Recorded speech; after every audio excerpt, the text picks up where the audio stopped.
Here. Oh, okay.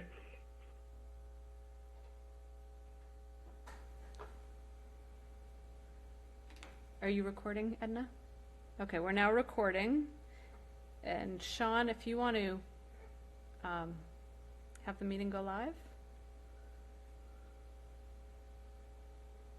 We are now live.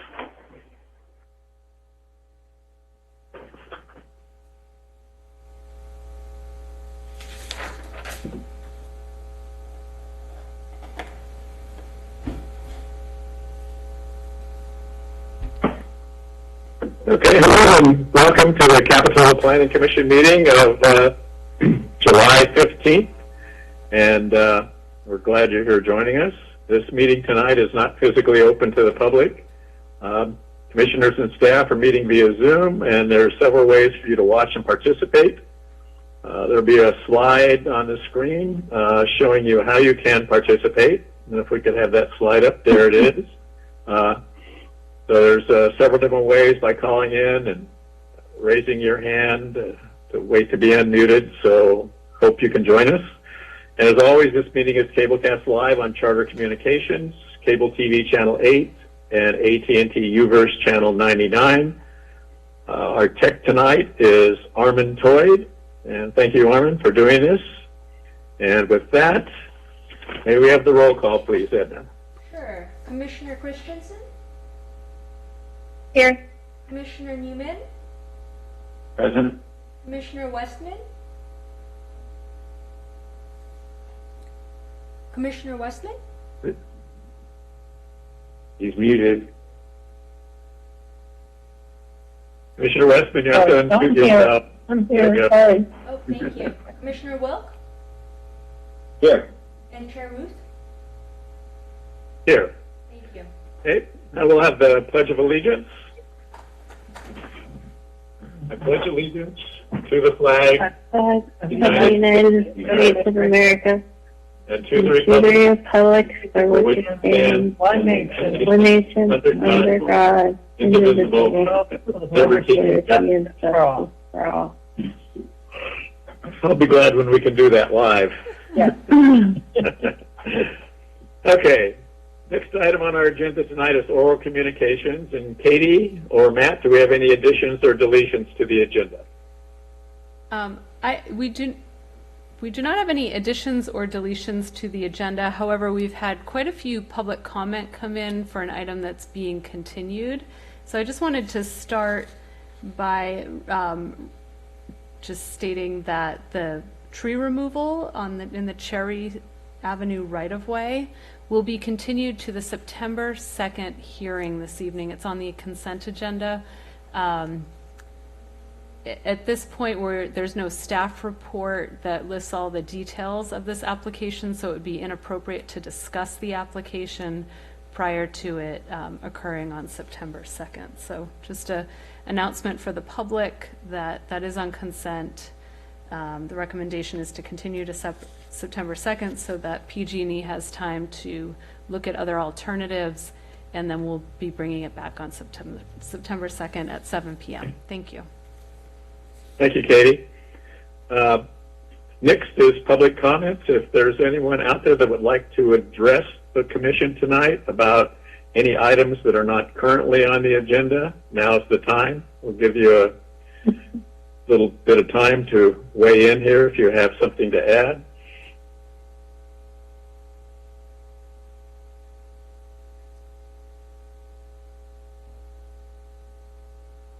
I am not seeing any attendees raise their hand at this time.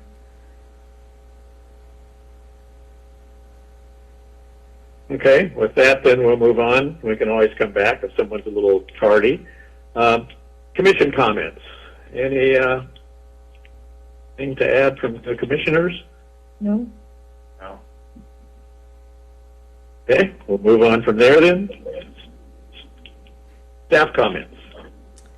I do have a comment that I'd like to start this meeting with. A very valued member of our team has decided, Matt Orbach, our associate planner, has decided to take a new position with another city, and I just want to reflect on what an excellent addition. He has been to the Capitola team. He's been here for over 4 years at this point. Started off as assistant planner, was promoted to associate planner 2 years in, and just has really been an asset to our team. Highly motivated individual who always gives 100%, and I've just enjoyed the last 4.5 years working with him, and I know he's given his all for the city and appreciate all the time he has been here and wish him all the best in his new endeavor. So thank you, Matt. And thank you, Matt. We're going to miss you. Thanks. It's been an honor and a privilege to work with you folks here and do a lot of great stuff here for the city of Capitola. And, I wish everybody the best and the best for the city. I got a great opportunity with the city of Watsonville. It's, a much larger city with a very different set of issues that are going to be pretty fun to work on. So just taking that opportunity. So. We're going to miss you. I'll miss you. Yeah, best of luck to you. Thank you. Yeah, good luck, Matt. Yeah, good luck in that position. You've been a great help. Thanks. I'm sure our loss is Watsonville's gain. Okay, moving on then. The next item is the approval of minutes. We have 2 sets of minutes tonight, one from the May 6th meeting and one from the June 3rd meeting. I can't recall if everyone was present at both those meetings. I don't have those in front of me right now, but probably best to take them separately.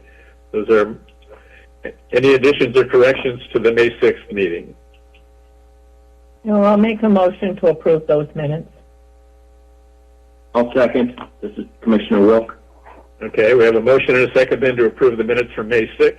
May I have the roll call, please, Edna? Commissioner Christensen,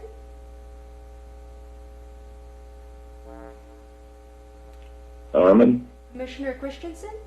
is it? Edna, may we have the roll call, please? Yes, can you hear me, Chair Ruth? Well, I'll call the roll. Commissioner Wilk? Aye. Commissioner Newman? Aye. Commissioner Christensen? Hi. Commissioner Westman. Aye. And Commissioner Ruth votes aye. So the motion carries. Those minutes are approved. Now we have the regular meeting of June 3rd to approve. Any additions or corrections to those minutes? Hearing none, there's first or a motion to approve? Move approval. This is Commissioner Newman. Mr. Wilk will second. We have a motion and a second. We'll call the roll again. Commissioner Wilk? Aye. Commissioner Newman? Aye. Commissioner Westman? Aye. Commissioner Christensen? Hi. And Chairman Ruth votes aye. So those minutes are approved. So that brings us to our consent calendar tonight. And the first item, A, the tree removal on Cherry Avenue right-of-way has been continued to our September meeting. So we'll just... Point of order.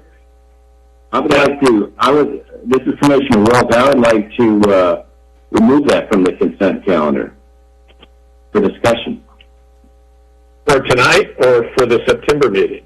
For tonight. But that's been continued. We're continued to September.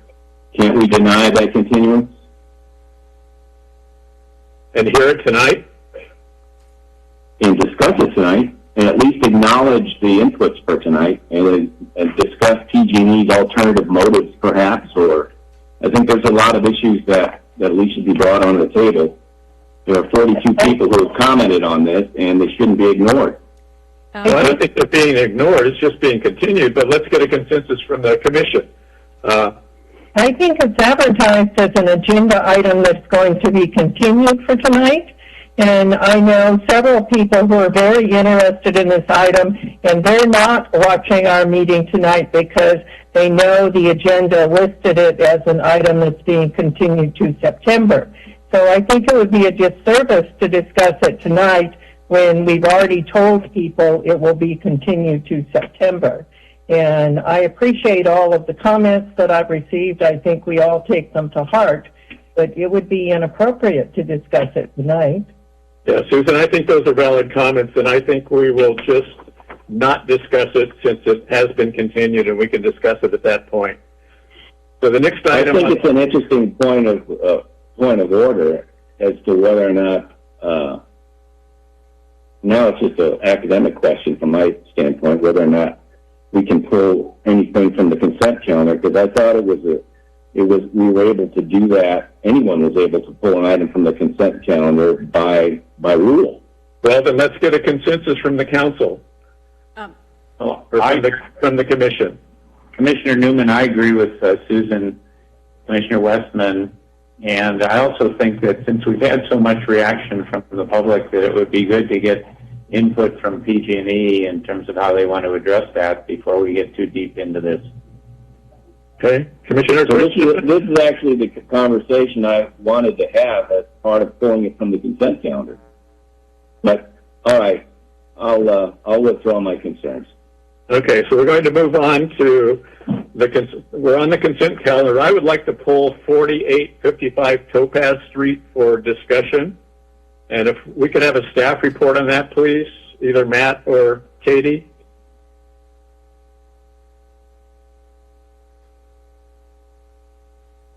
That'll leave me. Give me 1 second. Okay.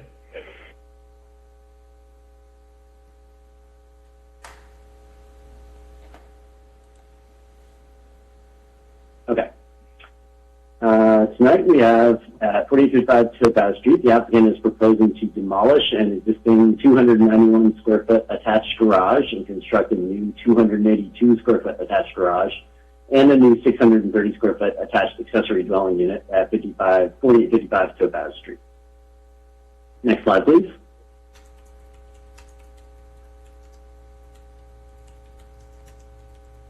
This is the street view, so everyone can see the front yard because this is going to come into play a little bit later.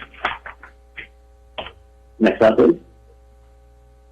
This is the street view, also but from a slightly different angle of the existing residence at 4855 Topaz Street. The existing residence here is a non-conforming two-story single-family residence.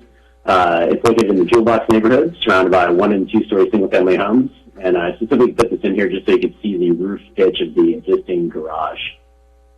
Next slide, please. Excuse me, Matt. Before you leave those pictures, if you could back up to that last picture.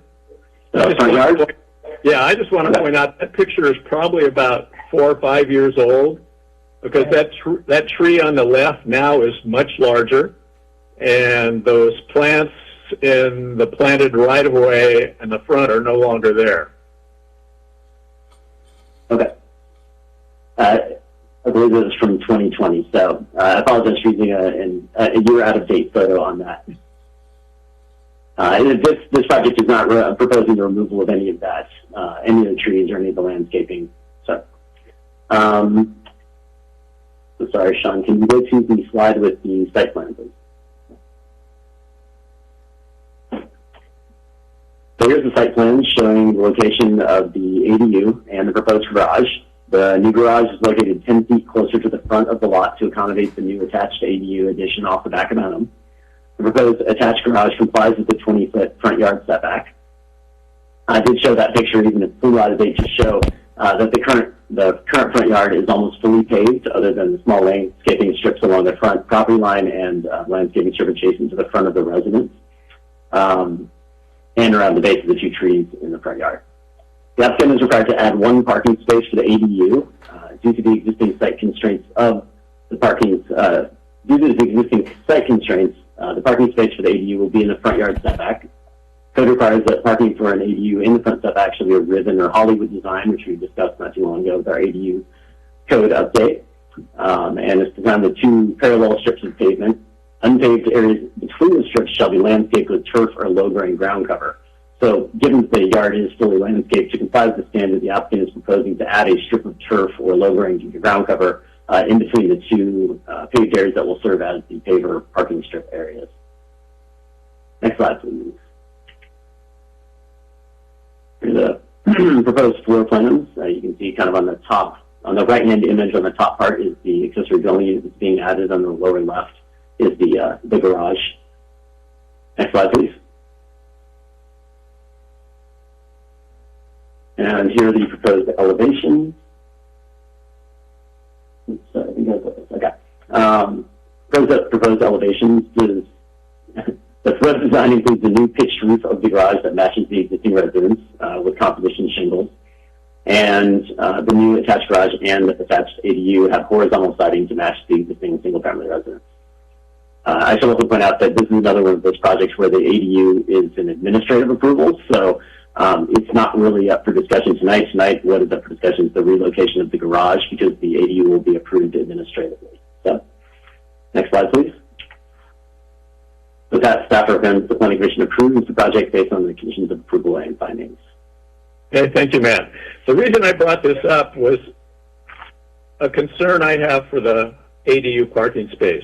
I know the ordinance allows the parking in the front yard setback, but I was out there today and I attempted to park where that parking space would be. That tree that looks like a little stick in the picture is now much larger, and I'm in a small car. There were no other cars in the driveway, and I had a very difficult time to get into that space. I don't think a larger car could do it.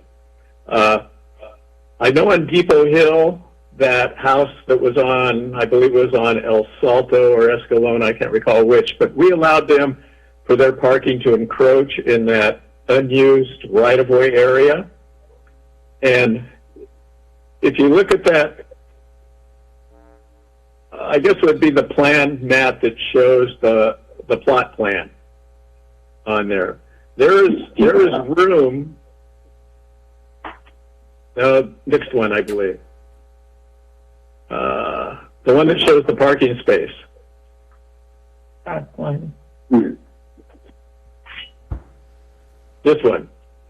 Okay, there is room between that tree on the right and the front of the house to park a full-size car if we allow them to use that area between the curb and the property line. And it becomes a usable space at that time, and will probably alleviate some parking problems this will create in the neighborhood. So, you know, while I see and know that we allow parking in the front yard setback, I think it has to be a usable parking space, and this is not a usable parking space as proposed. So those are my comments. So can I ask a question of Chairperson Ruth? Sure, the tree that's there, because I went out and looked at this too, seems like it's not quite 6 inches in diameter yet. I think we measure trees 20 inches up, and if they're more than 6 inches in diameter, they need to have a permit to have it removed. I mean, I think this tree is pretty borderline on that. Would it be acceptable to you if that tree was moved and another tree was located on the property? You think you would be able to get into the parking place then? Probably, yeah. If you're coming from the west, you can get into it easy. If you're coming from the east, it'd be extremely difficult. I'm not sure if the property owner wants to remove that tree because it's the same kind of tree as the other tree, and they kind of make a nice canopy over the front yard. But I think it's entirely possible to move the parking space just to the left of the second tree. Are you talking about one that will be perpendicular to the street? Right. Yeah, the problem is that they would have to request a variance to not have the parking space entirely on the lot, and that's not how the application has been taken in, so I don't think we could... Matt, we just did that for that house on Depot Hill. I think you discussed the fact that that was used for parking and would like to keep it clear from people parking, but that was not actually counted as one of their required parking spaces. So the alternative design that you're proposing would require a variance. Okay. I'd be willing to support a variance, but I can't support it in its current configuration. So it'll be up to the commission. I have a quick question. Commissioner Christensen has a question. Does that parking space, the one that Commissioner Ruth is questioning, does it meet the correct area for a parking space? Yes. Thank you. It raises a very interesting question because the feasibility of these, Hollywood-style strip spaces that are parallel to streets are going to run into this challenge in a lot of cases. This was kind of an exception that was allowed under the state law that may not have been fully thought through in terms of functionality. So you bring up some great points, but I do believe that if you were going to require them to do the other parking arrangement, it would require variance and have to come back at a different meeting so it could be advertised correctly, noticed correctly. Okay. So could I have some more clarification? This is Commissioner Wilk. So, Commissioner Ruth, you said you tried to use that space. So you pulled in the driveway and tried to make a hard right turn into that space. Right. And it was too difficult without a 3-point turn, or just couldn't.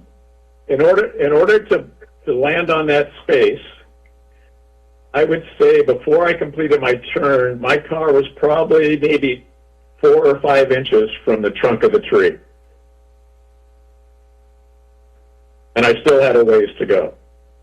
So it's very tight. That's why I don't think it will be usable. And I was in a small car. If you have a medium-sized car or a full-size car, an SUV, that space is totally unusable.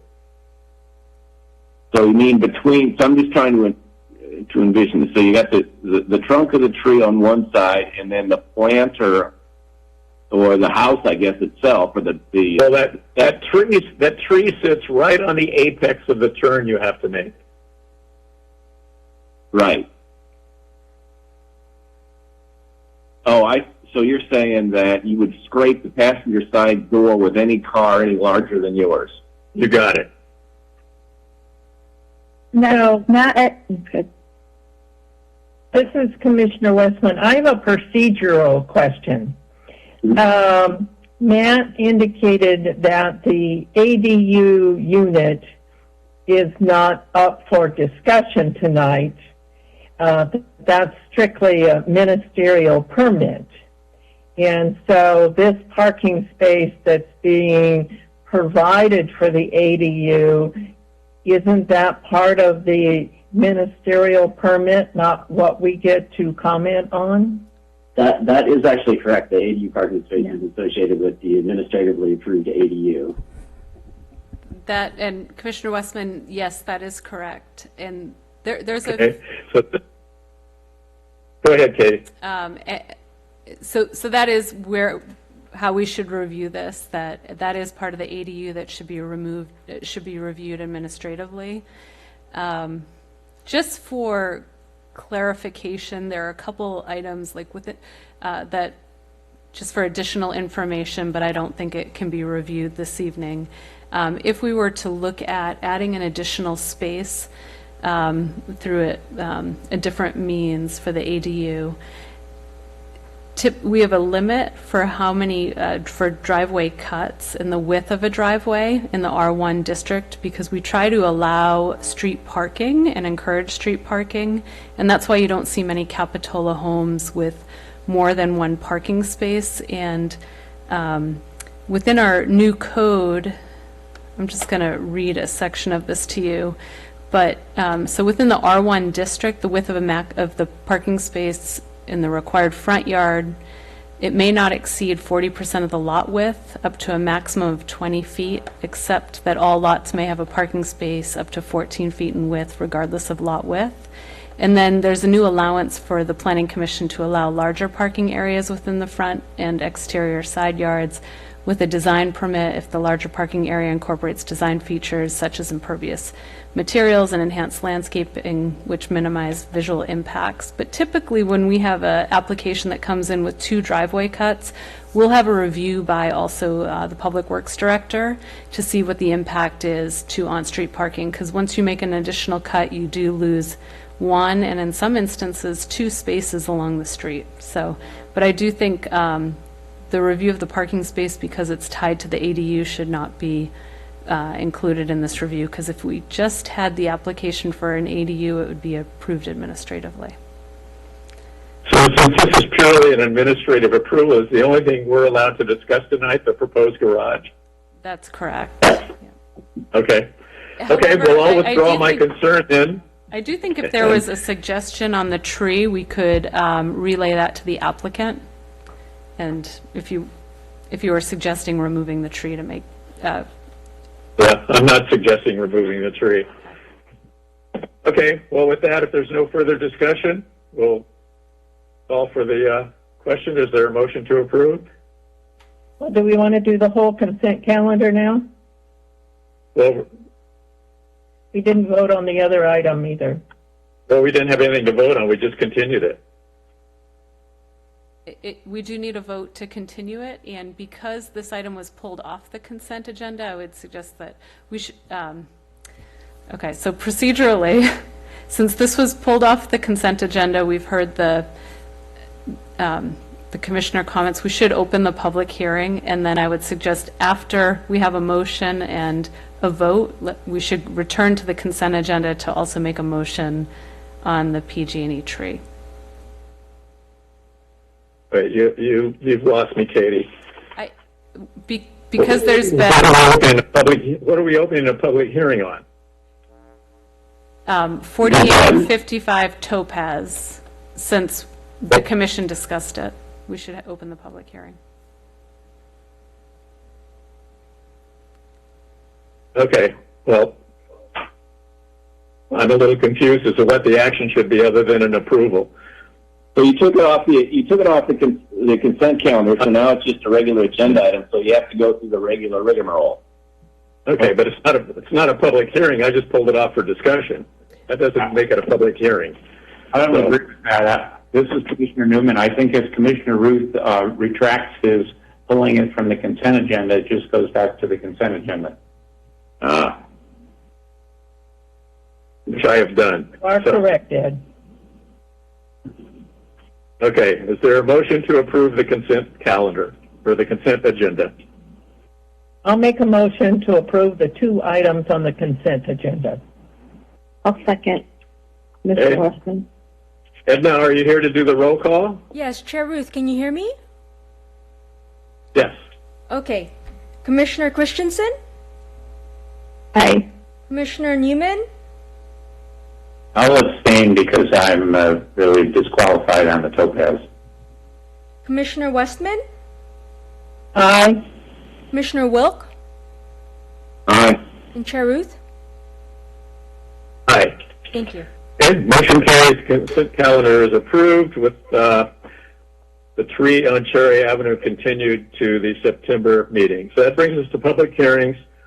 Item A is 4875 Opal Street, design permit for the construction of a new single-family residence on a vacant lot on the corner of Opal and 49th. The house we're considering is not directly on the corner, but it's just inside from the corner.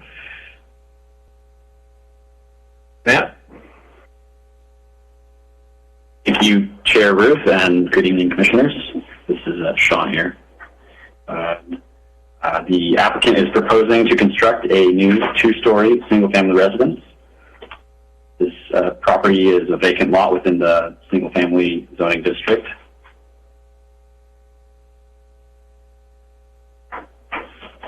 This is just a front view of the property. It's surrounded otherwise by 1- and 2-story single-family homes in the Jewel Box neighborhood.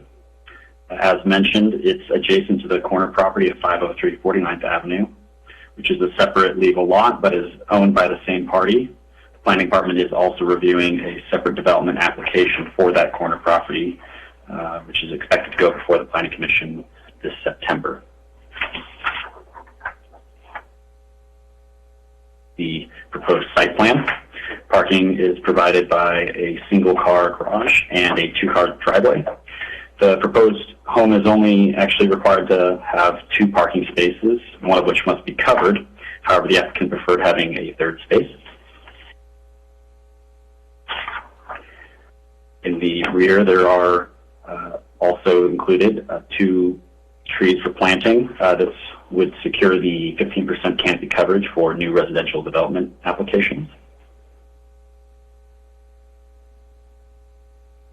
These are the proposed floor plans.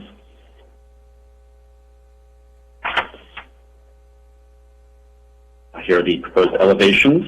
The new residence amounts to 1,834 square feet for a maximum floor area ratio of 55.9%. The proposed residence has incorporated privacy considerations with high second-story windows and a recessed balcony door on the west elevation. The proposed second-story deck, as previously mentioned, is in the front, which faces Opal Street and the adjacent corner property at 503 49th Avenue.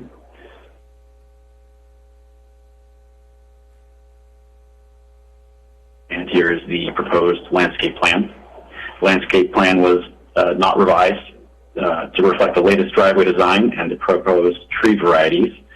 Condition of approval number 6, which is included in all new residential development applications, requires the applicant to submit a landscape plan that matches the site plan prior to the issuance of a building permit.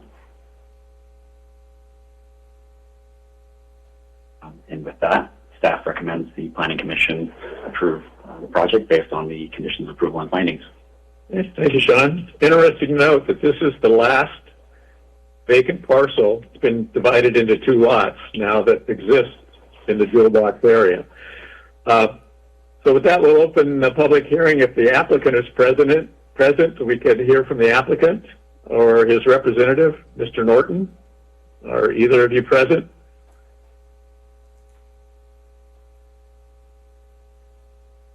I don't actually see Mr. Norton present, and I don't believe the property owners are either. Okay. If there's any members of the public wishing to comment on this item of 4875 Opal Street, a new single-family home, now's the time. We'll give you some time here to call in or join the meeting.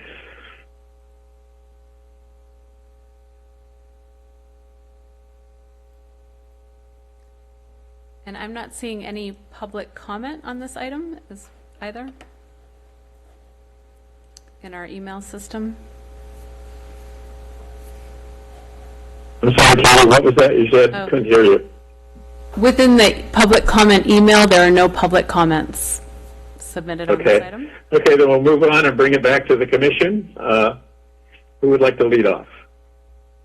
Or if anybody would like to lead off. Hearing no comments, is there a motion to approve this application? This is Commissioner Wilk. I move to approve this application as with staff's comments. And I'll second it. This is Commissioner Westman. Okay, then we have a motion and a second to approve the application to construct a new single-family home at 4875 Opal Street. May the roll call, please, Edna. Commissioner Christensen? Commissioner Christensen? Aye. Commissioner Newman? Yes. Commissioner Westman? Yes. Commissioner Wilk? Aye. And Chair Ruth? Yes. Thank you. So the motion carries, and there will be a new home at that site. So that brings us to item B, and this is the SB2 pre-approved ADU program overview. And we have a staff presentation on this tonight. Going to be Katie. This will be Matt this evening, his last Matt. presentation to the Planning Commission. Back to me. All right, so tonight we have the SB2 pre-approved ADU program overview, something we've been mentioning for a while but haven't been able to bring to you. So now we've completed our public survey and everything and have our contractor contracted, and so I'll jump right into it. I'm going to give a little bit of background here, and then we'll get into survey results, and then at the end there will be an opportunity for the planning commissioners to give us some feedback on the design and size elements of this as well. So using SB2 funds received from the California Department of Housing and Community Development, the City of Capitola is contracted with Workbench and Neta Urban Design to create an ADU program that's accessory dwelling units. I'll define that at the beginning here because we'll be using that term a lot. Program that includes guidance documents and 4 prototype designs. The purpose of this overview is to review the SB2 pre-approved ADU program, including the project timeline, deliverables, and opportunities for input from the Planning Commission and the public.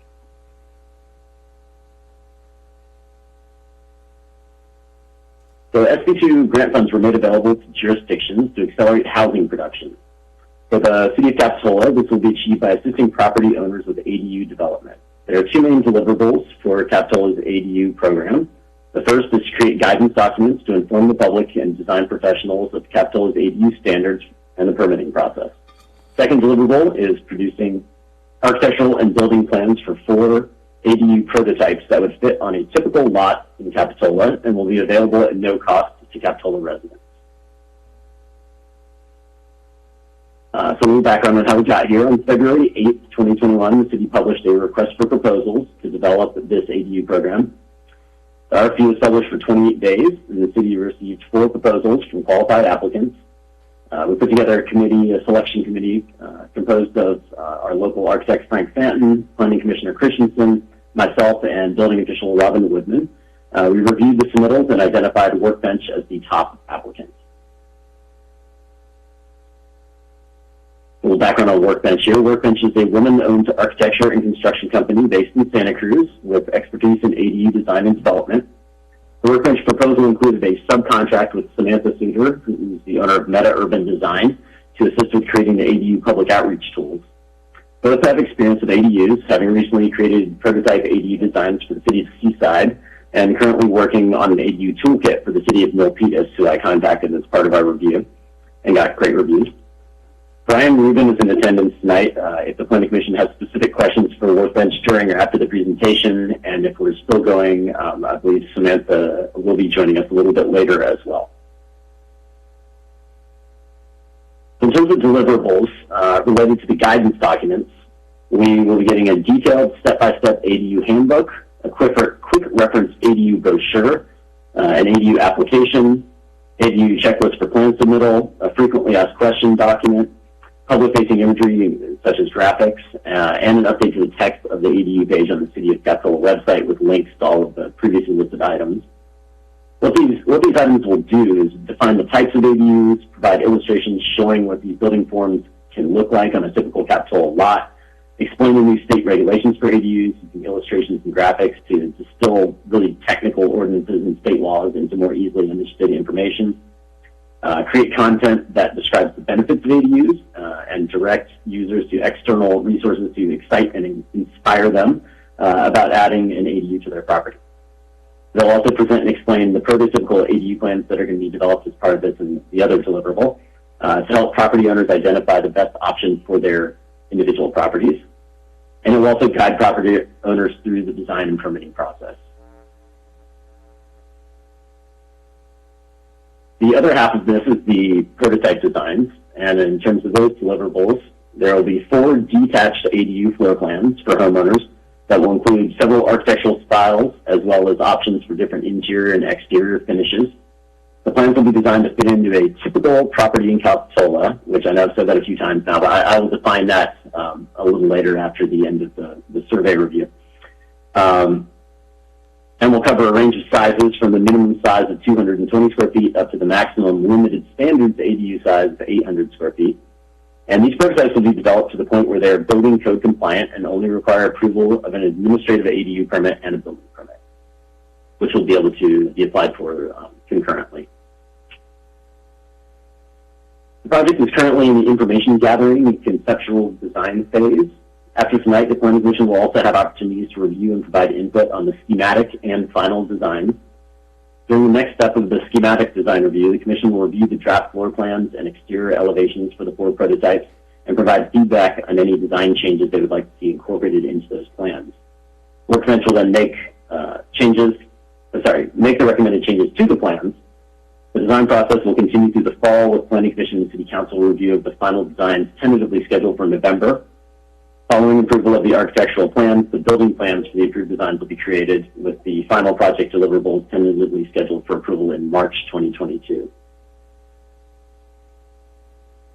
So as mentioned earlier, there was a public survey that was shared between June 22nd and July 14th. This was it was hosted by the Workbench people as part of their website, but there was a link to it from the city website, and there were notifications that it's sent out on social media from the city's account, such as Facebook and Instagram. The survey was designed to solicit input on the level of interest in building ADUs, size and architectural style preferences, and other relevant design questions. The survey received 56 responses, and I have a few the following slides here that highlight some of the important feedback that was received via that survey. So question 1 was, what best describes you? And 40 out of 56 survey respondents indicated that they own property in Capitola and reside in Capitola. The results of question 3 indicate that the largest number of respondents live in or near the Riverview Terrace, Cliffwood Heights, Jewel Box, and 41st Avenue West Capitola neighborhoods, as shown on the map from our general plan here. Results of question 5 show that the largest number of respondents would use the ADU for living space for friends or family. Only 17 respondents actually indicated that they would use the ADU as a long-term rental unit.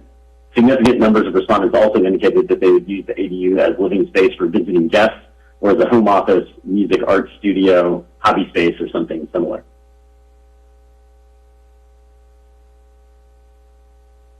In addition, 42 of the 56 survey respondents would like to build a detached ADU on their property, which is good news for us in terms of receiving feedback from respondents regarding size and design that's very specifically relevant to this project, because all 4 of the pre-approved ADU designs will be detached ADUs.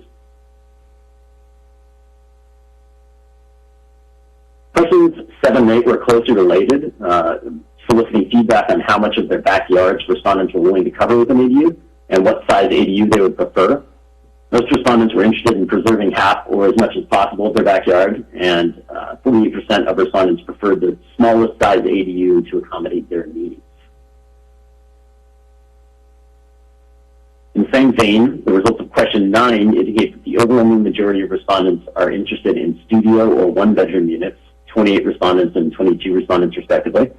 And in question number 10, 68% of respondents indicated that they preferred a mini kitchen as opposed to a full kitchen. Questions 7 through 10 show interest in smaller ADUs with less kitchen amenities as opposed to larger ADUs with more kitchen amenities. Question 11 solicited feedback on architectural style. This is where it gets a little bit more fun. Staff consulted local historian Carolyn Swift to identify typical, quote-unquote, typical architectural styles here in the city of Capitola. The styles that we identified included craftsman, farmhouse, beach cottage vernacular, and Spanish colonial. The modern style choice was added in a little bit later based on the fact that it's just a currently popular design for ADUs in other regions of the state and country. Respondents were asked to identify their top 3 choices.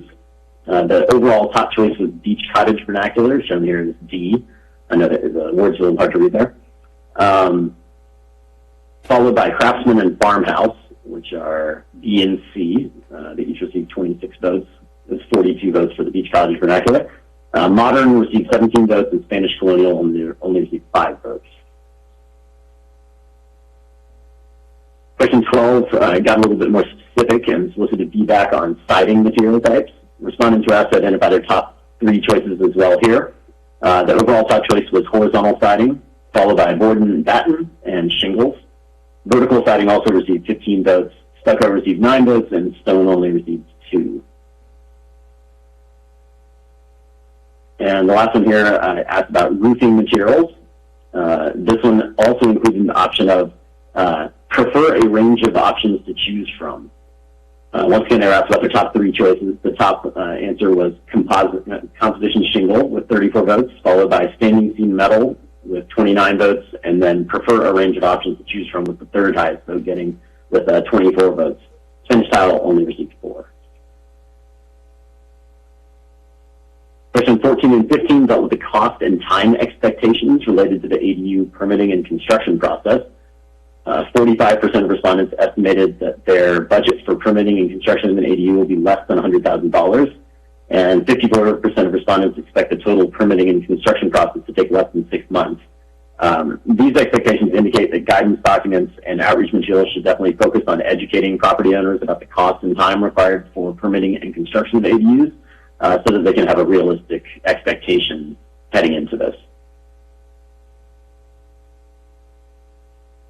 So that's the overview of what we have gotten so far from the public. At this point, I'd like to give a little feedback from the Planning Commission on some of the same items that were covered in that survey. So I've divided this into two parts. The first covers ADU sizes, and the second part deals with architectural styles. I can either stop at the end of the ADU sizes section and we can discuss it there and then move on, or I can cover both and then we can circle back and get the commissioner's opinions on both at the same time. Do you have one that you would prefer? I have a question on procedure or process. So this whole activity, you come up with these 4 prototypes, and is the idea of those prototypes with the existing plans to specify that those are the only approved detached units, or those are the ones that you can have for free and thereby save the cost of creating your own plans? It's the latter of those two. It's definitely designed to help streamline and expedite and reduce costs for property owners who are interested in that. These are definitely not the only types of detached ADUs you will be able to have. As I mentioned earlier, with a maximum size of 800 square feet as well, you're welcome to go bigger than that, up to 1,200 square feet. This is designed for the specific, subset of people who are really trying to keep, time and cost down on their project. Got it. That makes a lot of sense now. Then secondly, the question of we're going over styles and materials. Again, is this the idea of saying that these are the Capitola approved materials and none others will be approved? No, this will be related simply to those 4 designs that will be designed for people trying to keep cost and time down. As with most projects, we really don't regulate siding materials. So, if someone wanted to go with something different, they can. This is just soliciting your individual feedback as a planning commissioner on those styles, so that it gives a little bit of direction to Workbench in terms of what to put on the outside of these when they bring back their schematic designs for you at the next meeting. So once again, let me clarify just to make sure that I know exactly what's going on here. So an applicant, as they can now, can apply for an ADU and like we had today, submit a design to their liking, go through the trouble and expense of creating those plans and getting staff approval. That still will always be the case. What you're doing is adding a cost savings and an incentive program that says, hey, applicants, if you use this template, bam, it's free and you can do it and it'll be cheaper for you and it'll be administratively easy for all concerned. Is that correct? Yeah, it gives them, there will be a set number of options for each of these pre-approved ADU prototypes, and so we're not going to have all of the things listed. Obviously, they're going to have to pare it down to a set number. So what we want to get is an idea of what members of the public and planning commissioners would like to see as those limited set of options for these 4 pre-approved ADU prototypes. So if they decided to come with one of the 4 that is compliant with everything except they decided to go with different materials and roofing that's not pre-approved, all that means is they have to submit the plan separately and have them administratively go through the rigmarole. Is that?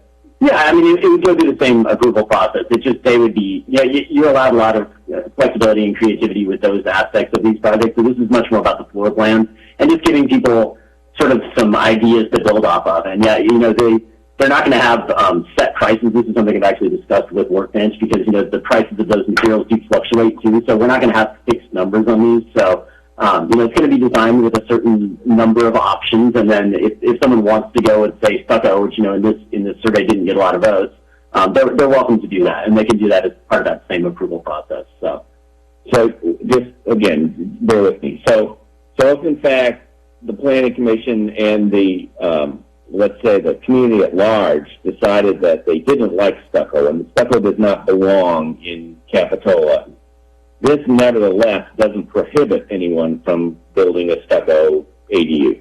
It's just going to be more expensive or slightly more troublesome. Yeah, it's like a restaurant menu where there's a set menu, but you're welcome to, as long as the chef is amenable, which our City of Capitola chef is, you can make changes to the menu items. Thank you. That was very helpful, Matt. Thank you, Commissioner Roque. Any questions for Matt?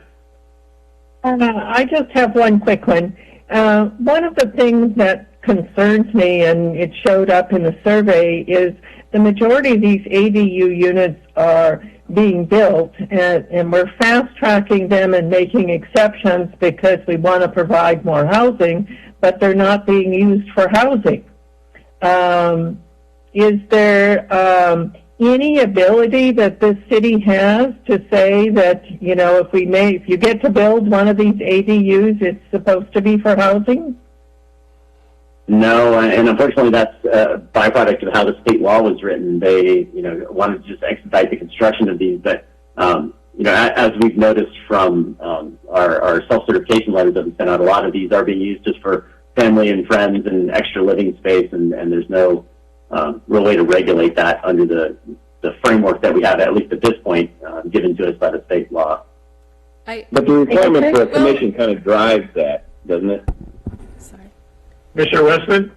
Can you hear me? This is Kate. No, that's fine. I didn't think there was anything we could do to require them to be actual living, adding to the housing stock or being living units. But it seems sort of a shame because we're getting a lot more lot coverage and a lot bigger structures on the individual lots without accomplishing the goals that, evidently these ADUs were supposed to accomplish.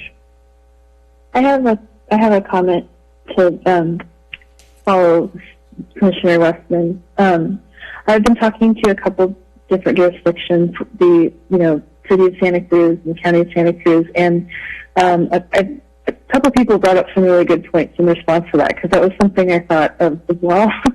And they said that the long game is more of what they're looking at, and if they have a legal dwelling on their property, it doesn't mean that this current owner is going to utilize it as a living space to rent it out to a family or a person besides friends and family. But, maybe the next owner or in the lifetime of that property, it's still a legal dwelling.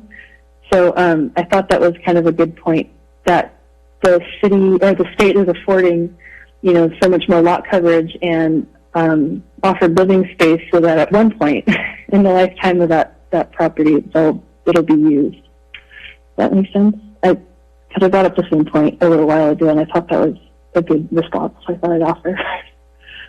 Thank you, Courtney. One other question. Excuse me, Commissioner Ruth. This is Commissioner Roque. Just curious, are these ADUs, do they have a separate address? No, it would be an A and B type situation. So the postman would have a separate mailbox, but it would be, okay. Yeah. Same address, but A and B. Okay, I have a question. Are we locked into having 4 options?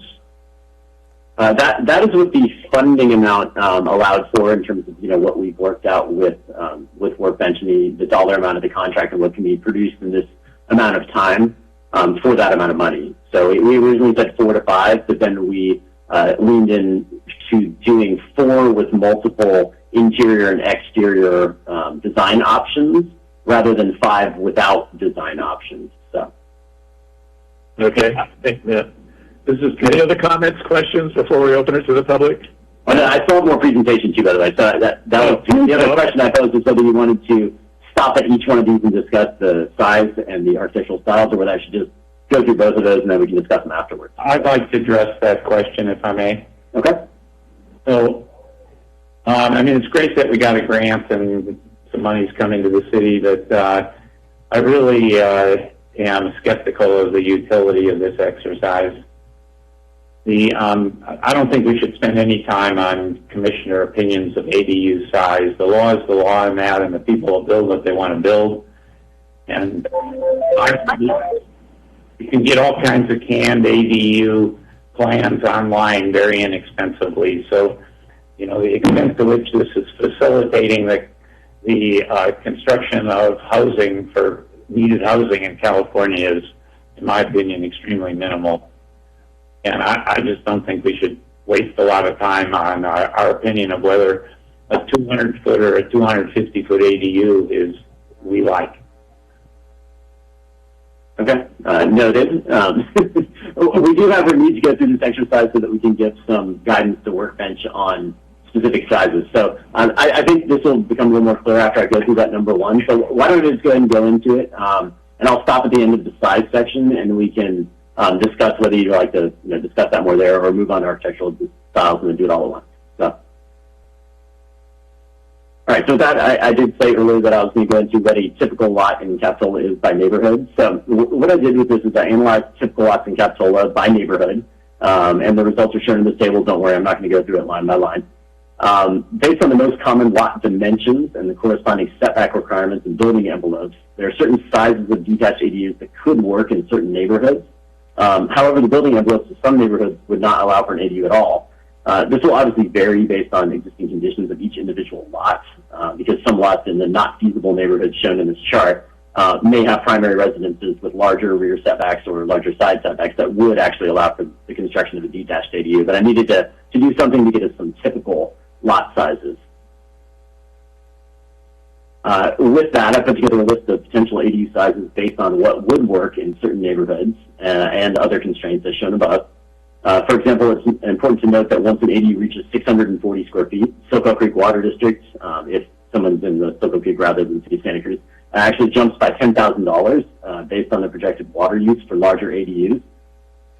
Given the survey results showing a preference for smaller ADUs, it may be preferable to keep multiple units of the 4 that we're designing below that 640 square foot mark to reduce costs for property owners.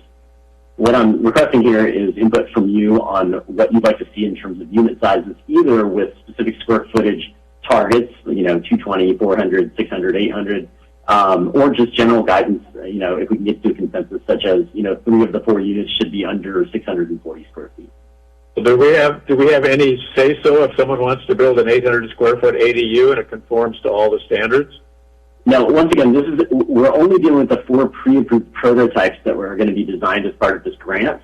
People are still welcome to build whatever they want, within the code outside of that on their own, custom projects. So we're talking only for the 4 pre-approved size of the prototypes then? Yes. Okay. If I voted, I would vote to build the first, have the design be 1, 2, 3, and 4. Small one, a little bit bigger, and up to 640 square feet. Yeah, I vote for all 5 of them and none of them. How many parking spaces are required for 640 square feet if it's 2 bedrooms? The way our code reads, it's just 1 per unit. So, and then it just varies geographically. There's certain areas that don't have to provide parking at all. But if they do, the maximum we require is one parking space. The size and bedrooms don't actually matter under the way we have written our code. So this is Commissioner Wilk. Again, what I'm understanding is this is just guidance, and so what all this does is kind of push people in certain directions who want to get it done quickly. If I wanted to push someone in a particular direction, I'd want to push them in the direction that minimizes our water use. So that would be this, because it's a good thing you pointed that out about the extra fees. So I would just prefer 1, 2, and 3 simply because I would want just 1 or 2 people in these dwellings, and just to save our water. And then maybe a 4th one that falls just within that 220 to 520 range. Because we have 4 to design. So you said 1, 2, 3, and then we would just say just another one in that range of 220 to 520. Yes. Okay. Yeah, I would concur with that, because I think also if we get into these larger 2-bedroom units, which are probably bigger than some of the houses in Capitola, then we're just encouraging more parking issues in the neighborhood. So I'd like to see just 1, 2, and 3 being our focus. I I have a perspective, Commissioner Christensen. Mhm. I feel like most people that I've talked to that want to actually build an ADU that they're going to rent in their yard is they want, at least from my experience, they want the biggest amount that they can get on their parcels because they're going to spend the money to build something back there. They're like, well, how big can I get? And that's kind of the number one question I've heard. And I see this exercise as more of a kind of a blanket to help direct people's design and execution of building the ADU. So we're almost getting out in front of this flood of ADU building, making them build it right and making them look right kind of thing. So I don't feel that excluding the larger ADUs is really doing us any favors. I think that that's just eliminating a group of people that will see the 640 square feet and be like, well, I can build an 800 square foot home, or ADU, so why, that's, I just don't see the benefit of eliminating the 800 square foot option. I think the point is that if we just do 1, 2, and 3, we're not encouraging those larger units. I think if we put 640, 800 square foot options, we're kind of encouraging those. And it gets back to Mr. Wilk, we're encouraging more water use, we're encouraging more parking problems. So if we stick with the smaller units, people can still build the bigger ones, but we're not encouraging those. I see what you're saying, but we're not getting out in front of those larger ones in that regard. Does that make sense? That's my perspective. Is that we're kind of just saying, well, we're not encouraging it, but we're not really providing any guidance for those in terms of floor plans and elevations. I don't mean to interrupt you, Courtney, but it was my understanding that this program was being done to help with the financial cost of building ADUs. Right. That we're going to provide people with free plans. And once they go above 640 square feet, then they have to pay the extra $10,000 to SoCal. Yeah. So my feeling was, since we can only do 4 of them, if we did the 4 that were below the Soquel Creek Water District fee standard, those are going to be the people who are going to be most budget conscious and not want to pay the extra $10,000. Yeah, I mean, I see that perspective as well. All right, there's in the direct. Okay, thank you, Courtney. Any other comments? Okay, Matt, do we have any more to... No, I think, for Commissioner Christensen, what would be your 4 if you had to, you just would like to see them all the way across the spectrum from 220 to 800, including the large? I just think addressing the large is a good idea. Okay. And Commissioner Newman, did you have anything else to add other than what you already said? I made my point. Okay. Okay. Moving on. It sounds like we have a consensus on that, only to go up to possibly 520 or 640. I think we'll need to reach a consensus whether to go 1, 2, 3 or 1, 2, 3, 4 there. I think I have enough to give Workbench to get started on those designs. So we'll work on that in-house with Workbench. All right, so the next is architectural style preferences, and I know there's probably going to be some opinions there. But I would like input from you on your top 3 architectural styles. It can be the ones shown here. You're welcome to recommend architectural styles that are not included in this list. But I would like to just get your feelings on architectural style. Well, my feelings are I'd like to see pitched roofs, and I would like to eliminate the style that has the flat roof. I mean, if we look at the neighborhoods where most of these are going to be built, those neighborhoods have pitched roofs, and I think the pitched roof is more compatible with the existing designs that we have in our community right now. So that's my preference. So let's hear from everybody else.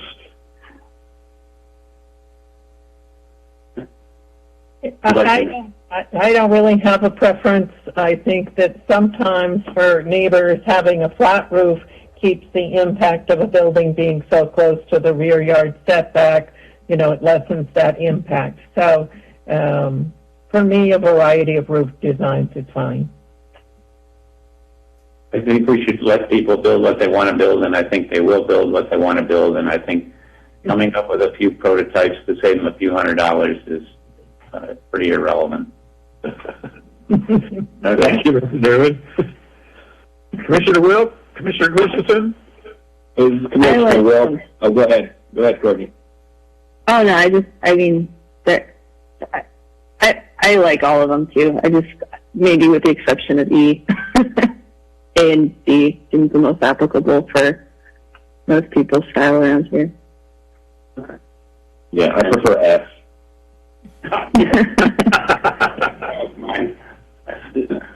Well, we have some pretty clear guidance from the public survey on this anyway, so maybe we'll just lean in towards their preferences.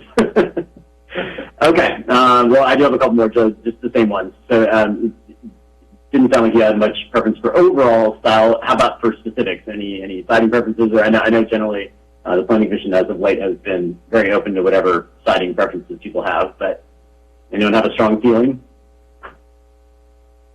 No. Anyone? No preference here. Okay. And then same with roofing? No preference? I think they should have a roof. We'll make sure that happens. Okay, so I think that's good. You're giving Workbench a lot of freedom here, so I'm kind of excited to see what they're going to put together for this.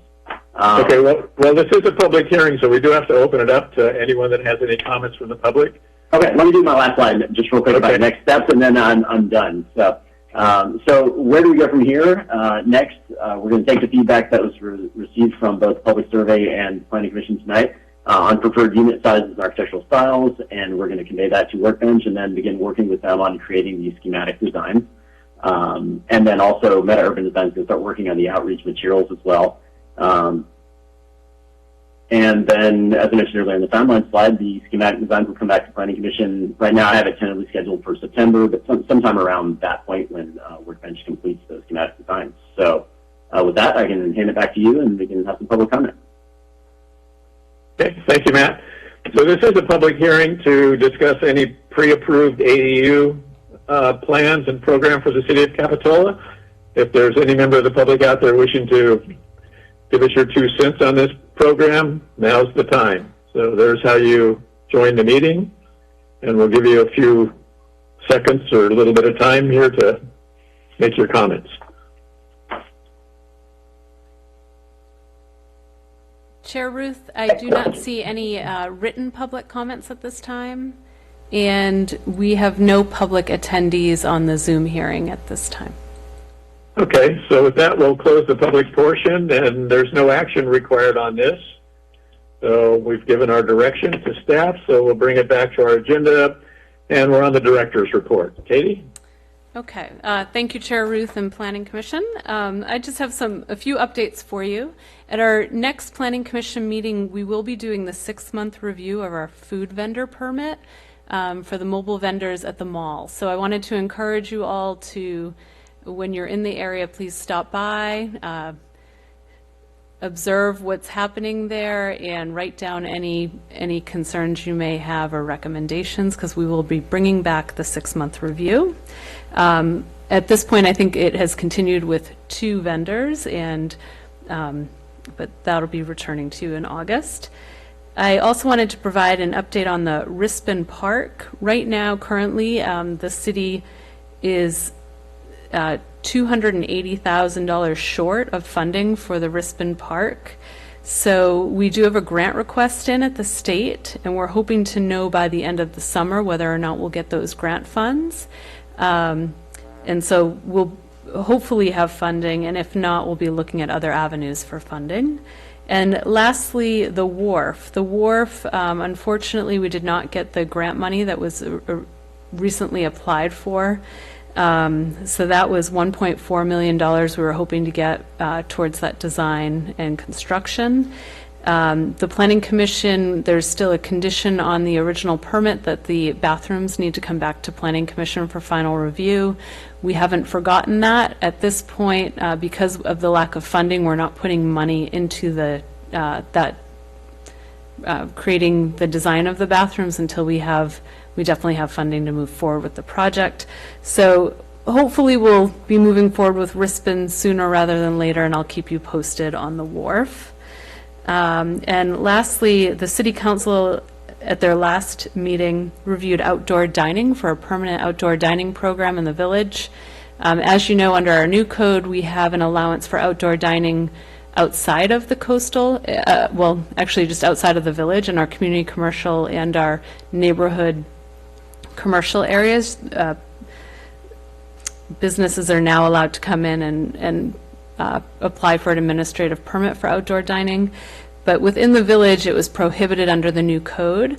So we'll be working on a program which you'll be seeing soon, modifying the language to allow a outdoor dining program within the village. At this point, the City Council recommended that we decrease, right now there's over 50 parking spaces utilized for outdoor dining. They suggested that the ordinance limit the program to 25 spaces. There's also a direction to not collect any fees for the actual permit review, but that there would be an annual fee to cover the cost of what's typically comes in for parking.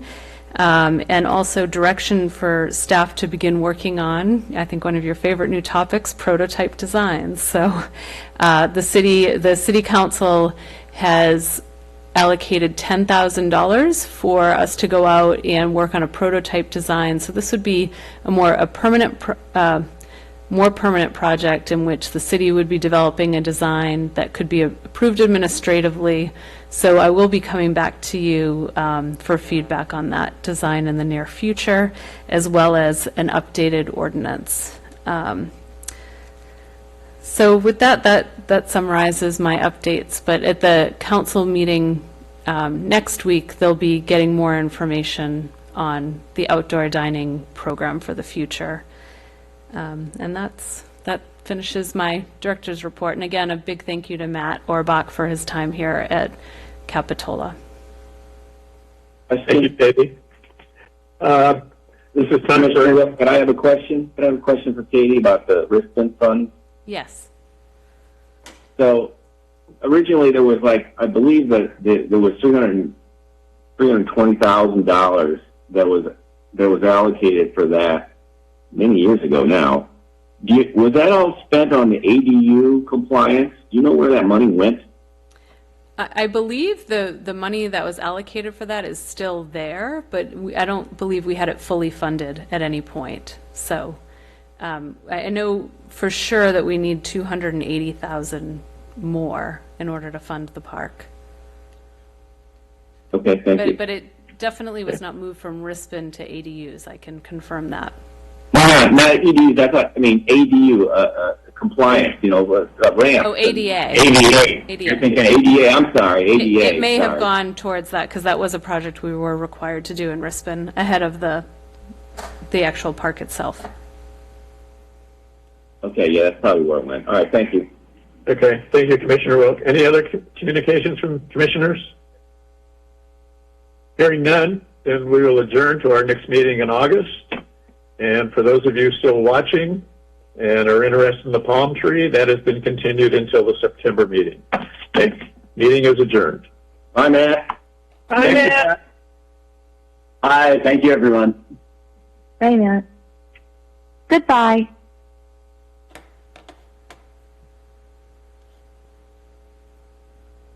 Is the volume off and the